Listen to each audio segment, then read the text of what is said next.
ایک کہانی جس کا عنوان وہ رات رات نہیں میری ماں کی جیسی ہے۔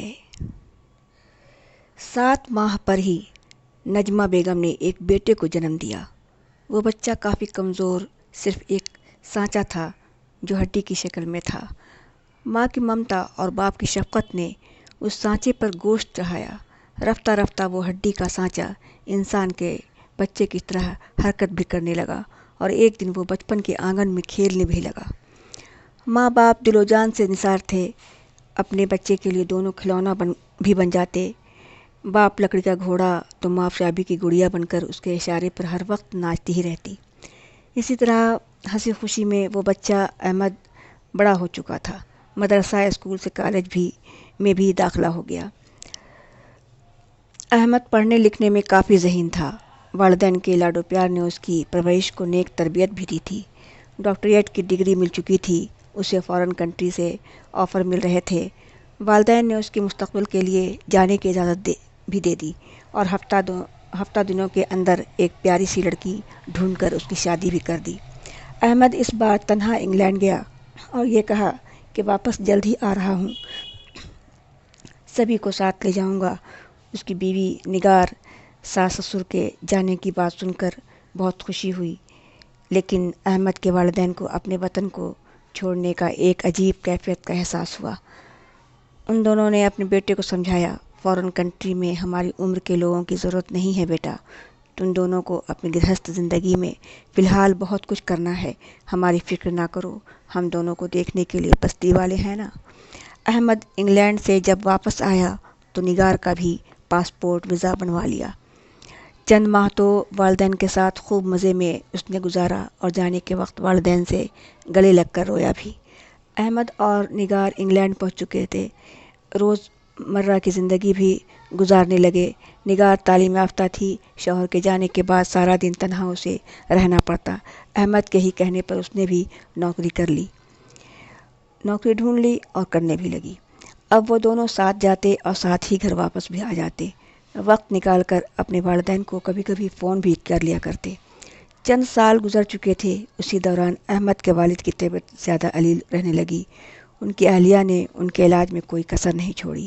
شوہر نے تاکید کی تھی کہ بیماری کی خبر اپنے بیٹے اور بہو کو نہیں پہنچائی جائے، اور انہوں نے اپنی جان کی قسم دے رکھی تھی کہ کچھ بھی ہو جائے ان دونوں کو صرف اچھی خبر دینی ہے، دونوں کو خوش و خرم زندگی میں ہم دونوں دخل اندازی نہ کریں تو بہتر ہے۔ ابھی ان دونوں کے پھلنے پھولنے کی عمر ہے، فکر مند رہنے سے خوشیوں کی بنیاد کمزور ہو سکتی ہے۔ ان دونوں کو ایک مضبوط درخت کی طرح زندگی کے ہر نشیب و فراز کا موسم کی طرح سامنا کرنا ہے۔ جڑیں مضبوط ہوں گی تبھی تو نئے پھول و پتیاں اگیں گے۔ احمد کے والد نے مرتے دم تک اپنے بچوں کے مستقبل کا ہی خیال رکھا اور ان کے گزر جانے کے بعد نجمہ بیگم نے ان کی وصیت کو نظر انداز نہیں کیا۔ اب وہ تنہا گھر میں رہ گئی تھی۔ بستی والے نجمہ بیگم کے شوہر سے ملاقات کرنے تو کبھی کبھی آیا بھی کرتے تھے، لیکن اب گھر میں تنہا عورت کے رہنے کی بات سوچ کر ان لوگوں کا آنا جانا بھی بند ہو چکا تھا۔ عورتیں فرصت ملنے پر آیا کرتیں۔ نجمہ بیگم کی تنہائی نے ایک نیا مرض سامنے کر دیا کہ رفتہ رفتہ وہ مرض لا علاج بن گیا۔ نیند کی دوائیں چلتی گئیں لیکن ڈپریشن بڑھتا ہی چلا گیا۔ اب تو وہ تنہائی میں رہنے کی عادی ہو چکی تھیں۔ گھر میں اپنے سوا اپنا سایہ بھی دیکھ لیتی تو چیخنے چلانے لگتی۔ بستی والے ڈر سے بہت کم آنے لگے تھے۔ بیٹے اور بہو کا فون آتا تو رٹی رٹائی باتیں وہ طوطے کی طرح سنا ڈالتی، جس سے ان دونوں کو اطمینان ہو جاتا۔ احمد نے اپنے ماں سے بہت جلد واپس گھر آنے کی خوشخبری بھی سنائی۔ 1 ماہ کے اندر ہی وہ دونوں آنے والے تھے۔ یہ خوشی اچانک سن کر نجمہ بیگم سے برداشت نہیں ہوئی اور انہوں نے ایک ساتھ ساری دوائیں کھا لیں۔ نیند کی دوائیں زیادہ کھا لینے سے وہ بستر پہ سوئی کی سوئی رہ گئیں۔ بستی والے کو بھی اندازہ نہیں لگ پایا کہ وہ ہمیشہ کی نیند سو چکی ہیں۔ بیٹے اور بہو کا فون آیا تو ان دونوں نے یہ سوچ کر خود کو مطمئن کر لیا کہ چند دنوں میں جانا ہی ہے، ہو سکتا ہے ٹیلی فون میں کوئی خرابی آ گئی ہے، گھر پہنچتے ہی بنوا ڈالوں گا۔ احمد انگلینڈ سے گھر آ چکا تھا۔ بستی والوں نے گھر میں قدم رکھنے سے قبل ہی والد کی موت کی اطلاع دے دی تھی۔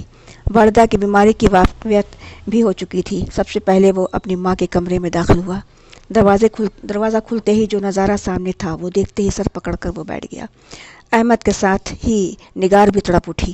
دونوں کی ایک ساتھ چیخیں نکل پڑیں۔ بستی والے کی آنکھیں بھی نم ہونے لگیں۔ تمام گھر کا نقشہ ہی بدلا ہوا تھا۔ ہر طرف مایوسیوں نے ڈیرا ڈال رکھا تھا۔ بچپن کی تمام یادیں آپس میں سرگوشیاں کرنے لگی تھیں۔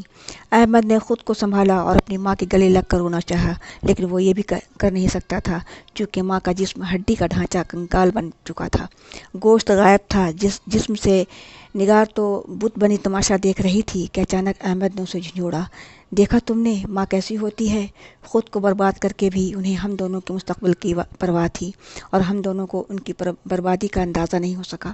باپ کیسا ہوتا ہے یہ بھی آج ہی پتہ چلا، جنہوں نے میرے مستقبل کے لیے اپنی موت کو گلے لگا لیا، لیکن اپنی خدمت کے لیے ایک آواز بھی نہیں دی۔ بچپن میں بہت کمزور میں پیدا ہوا تھا، ماں کی طرح میں بھی صرف ہڈی کا ڈھانچہ کنکال ہی تھا۔ ماں باپ کی محنت نے میرے اندر قوت بخشی تھی۔ اللہ پاک نے میری خدمت کے لیے مجھے ان دونوں جیسا والدین دیا، ورنہ آج میں اپنی ماں کو اسی حال میں دیکھنے کے لیے میں زندہ نہ ہوتا۔ میری پیدائش کے وقت والدین مجبور نہیں ہوئے، لیکن آج میں کتنا مجبور بے بس ہوں۔ اپنے والدین کے لیے میں کچھ نہیں کر سکتا، ماں کی جگہ میں نہیں لے سکتا۔ باپ نے جو خدمت کی میں انہیں بھی کوئی معاوضہ دے نہیں سکتا۔ ماں باپ نے مجھے ایک کنکال سے انسان بنایا، مجھے پڑھایا لکھایا اور میرے مستقبل کے بارے میں سوچا، اور میں ان دونوں کے مستقبل کا دشمن نکلا۔ احمد پھوٹ پھوٹ کر رو رہا تھا۔ نگار پاس ہی کھڑی کسی سوچ و فکر میں غرق تھی کہ اچانک بڑے اطمینان کے ساتھ وہ کہنے لگی، میں بھی ماں بننے والی ہوں، اور مجھے بھی ماں کا فرض نبھانا ہے، لیکن اپنے آنے والے بچے کے ساتھ میں اپنا مستقبل سنواروں گی۔ ایک اچھی ماں کے تمام فرائض بخوبی نبھاؤں گی، لیکن اپنے بچے کی نظر سے کبھی دور رہنا پسند نہیں کروں گی۔ میرے بچے کو بڑھاپے تک ہم دونوں کا لاڈ و پیار ملے گا۔ ہم سبھی ایک ساتھ زندگی اپنے وطن میں گزاریں گے۔ اپنا وطن ہی مستقبل سنوارنے کی جگہ ہے۔ والدین کے ساتھ رہنے میں جو زندگی کا لطف ہے وہ فارن کنٹری کے رنگین دنیا میں نہیں۔ آج کے بعد اپنے قربانی دینے والے والدین کو بھی یہ سبق مل چکا ہے کہ اولاد کے ساتھ ہی اپنے مستقبل کے بارے میں سوچنا چاہیے۔